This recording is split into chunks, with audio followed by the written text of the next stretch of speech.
সবচেয়ে বেশি ব্যবহৃত ইংরেজি কিছু শব্দ। ফরচুনেটলি অর্থ সৌভাগ্যক্রমে। সৌভাগ্যক্রমে তুমি এসো। Fortunately you come. Fortunately you come. Since অর্থ থেকে। আমি তাকে ছোটবেলা থেকেই চিনি। I know her since childhood.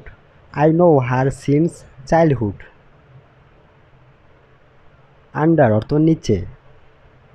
বিড়ালটি বিছানার নিচে আছে। The cat is under the bed. The cat is under the bed. Now অর্থ এখন। আমি এখন চকলেট খেতে চাই। I want to eat chocolate now. I want to eat chocolate now. Below অর্থ নিচে। নিচে দেখো। See below. See below. Hardly অত খুব কমই। আমি তাকে খুব কমই চিনি। I hardly know him. I hardly know him. Here অর্থ এখানে। এখানে এসো। Come here. Come here. Inside অর্থ ভিতরে। ভিতরে এসো। Come inside. Come inside. Consult অর্থ পরামর্শ করা।